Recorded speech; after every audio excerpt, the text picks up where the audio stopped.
السلام عليكم. ازيكم يا حبايب قلبي؟ عاملين ايه؟ يا رب تكونوا بألف خير. جايه لكم بقى بفيديو جديد، ويلا بقى كده نصلي على سيدنا محمد عليه افضل الصلاة والسلام، ونبدأ الفيديو بتاعنا ونشوف هنعمل ايه كده مع بعض. اول حاجة بقى كده هنعمل الليفت، هنخلي الليفت بس هنخلله بقى بطريقة جميلة جدا ان شاء الله هتعجبكم. هنعمل بقى مخلل الليفت ده ان شاء الله لشهر رمضان. اللهم بلغنا شهر رمضان لا فاقدين ولا مفقودين يا رب العالمين. اول حاجة بقى كده جبنا اللفت وغسلناه غسيل كويس جدا، وبعد ما غسلناه بقى كويس كده هنبدأ بقى نقشره بالشكل ده. مش هنقشره اللي هو نشيل القشر بتاعه، بنشيل بقى الجزء اللي فوق واللي تحت بالشكل ده، ولو في حتة وحشة او اي حاجة بنشيلها. بعد بقى الخطوة دي هنبدأ بقى نقطعه. طبعا اللفت اللي بيكون جميل معانا في المخلل اللفتاية اللي حجمها صغير او اللي حجمها وسط، مش الكبيرة القوي. الكبيرة القوي دي بتكون مفرغة كده من جوه ومش بتكون حلوة في المخلل، انما اللي حجمها وسط بقى والصغيرة كده بتكون مسكرة وجميلة جدا. بعد بقى ما غسلناه كويس وشلنا منه بقى الاجزاء اللي احنا هنستغنى عنها ومش هنستخدمها، هنبدأ بقى نقطعه بقى لمكعبات صغيرة بالشكل ده كده، او لمكعبات حجمها وسط. طبعا ممكن تقطعوا التقطيع اللي انتوا تحبوها عادي. انا بقى استخدمت السكينة اللي هي المشنشرة دي، طبعا ممكن نعمل بالسكينة العادية برضو. هنقطعه بقى بالشكل ده كده. حابة بقى اشكركم على كومنتاتكم الجميلة اللي بجد بتسعدني دايما، ربنا يجعله في ميزان حسناتكم يا رب، وشكرا جدا ليكم. وما تنسوش بقى تعملوا لي لايكات كتير على الفيديو ده، وتسلم ايديك يا ست الكل. حابة برضو افكرك كده لو انت جديدة في قناتي واول مرة بتشوفيني، ما تنسيش تضغطي على كلمة الاشتراك اللي موجودة اسفل الفيديو بالاحمر، وتفعلي زر الجرس على كلمة الكل علشان يوصلك اشعار بكل فيديو جديد انزله، وعلشان كمان عيلتنا تكبر بيكم. قولولي بقى كده في الكومنتات بتعملوا مخلل اللفت ازاي. هكمله بقى تقطيع بنفس الشكل ده كده. بعد بقى ما قطعت الكمية كلها بالشكل ده كده، هنحتاج بقى الملح والسكر والفلفل الاحمر مفروم ناعم بالشكل ده كده. بس الكبة بقى فرمته معايا زيادة سنة، ممكن تفرموه خشن عادي عن كده. ودي بقى واحدة من البنجر برضو فرمتها ناعم بالشكل ده. لما نفرمها ناعم بالشكل ده كده او نبشرها، اللون بتاعها هيتوزع في المخلل بتاعنا كده ويبقى لونه مظبوط. ومعانا طبعا خل. اول خطوة بقى هنعملها كده، طبعا حاطين اللفت بعد ما اتقطع في مصفى بالشكل ده كده. هحط بقى عليه 4 معالق كبار كده من الملح، واقلبه كويس كده في الملح، واتأكد بقى ان الملح اتوزع كويس على اللفت كله بالشكل ده. ونسيبه بقى ساعة ساعتين او 3 ساعات كمان لحد ما يصفي كل المية اللي فيه.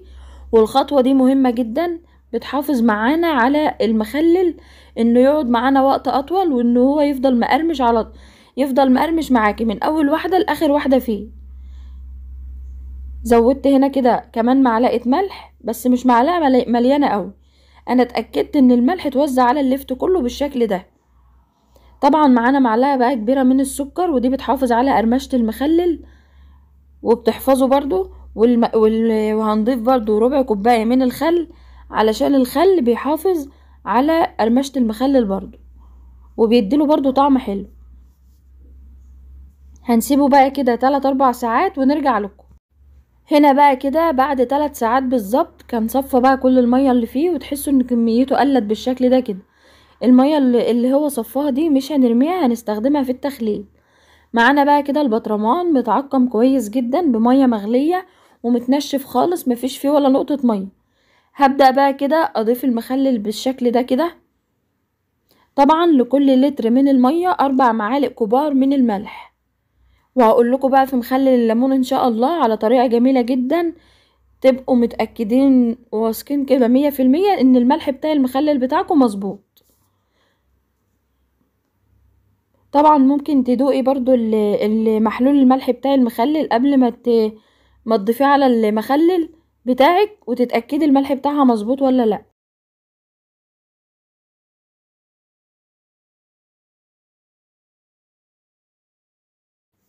اللي وصل معايا بقى لحد هنا كده ما تنسيش تضغطي لي لايك كده يا ست الكل، وتسلم ايديكي. بعد بقى ما ضفنا الكمية كلها بقى في البرطمان بقى وكبسناها كويس كده بالشكل ده، زي ما اتفقنا بقى مية اللفت اللي صفاها دي مش هنرميها. معانا بقى كده لتر مية مغلية وسيبناه لحد ما برد خالص عشان تبقى كده مية متعقمة كويس. وهنضيف بقى طبعا على اللتر اللي احنا ضفناه ده معلقتين. هنظبط الملح بتاعه لان احنا ضايفين برضو ملح على اللفت، فعلشان ما يبقاش مالح معانا قوي. هنضيف بقى الفلفل المفروم واللفت والخل والسكر، وظبطنا الملح وهنقلب كده، ولو احتاج ملح هضيف تاني بالشكل ده كده. احنا كده بنعمل محلول الملح بتاع اللفت بتاعنا. طريقته سهلة جدا وهيطلع معاكي طعمه جميل جدا ان شاء الله. قوليلي بقى الطريقة دي عجبتك ولا لأ، وبتعمليه بأنهي طريقة. هنا بقى كده كنت بشوف الملح بتاعه مظبوط ولا لأ، لقيته محتاج ملح كمان فضفت له معلقة كبيرة كمان. هدوب بقى الملح كويس بالشكل ده كده. شايفين بقى جمال اللون بتاع المحلول الملحي؟ شوية كده مية لونهم خطير يا جماعة، هيخلوا المخلل معانا طعمه جميل جدا. بعد كده بقى هنضيف المحلول الملحي على المخلل. هنا بقى لقيته اللفت جبته في ازازة كده برضو عشان يسهل عليا، فبرضو منفعش. اللفت والبنجر المفرومين بيطفوا كده على الوش، وانا حابة ان هو يتقلب كويس جدا مع الفلفل وكل ده، ما يبقوش على الوش بس. فاضطريت بقى ان انا افضي اللفت تاني في المحلول الملحي وكله على بعضه كده، واقلبه تقليبة كويسة مع بعضه، وبعد كده نفضيه في البطرمان بتاعنا. شايفين بقى الفلفل والبنجر ميكس كده جميل مع بعضه، هيخلي طعم اللفت معانا جميل جدا.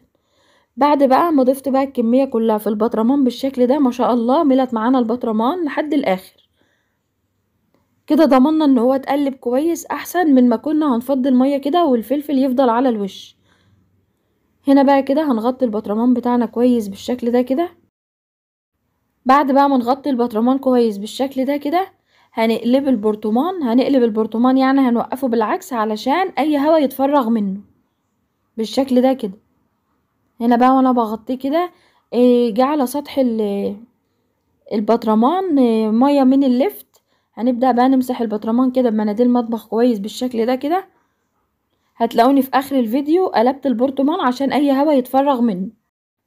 وبكده بقى نكون وصلنا لاخر الفيديو بتاعنا. ما تنسوش بقى تضغطولي لايكات كتير على الفيديو ده لو عجبكم، وكمان لو انت جديدة في قناتي ما تنسيش تشتركي في القناة علشان يوصلك مني كل فيديو جديد، وعلشان عيلتنا تكبر بيكم.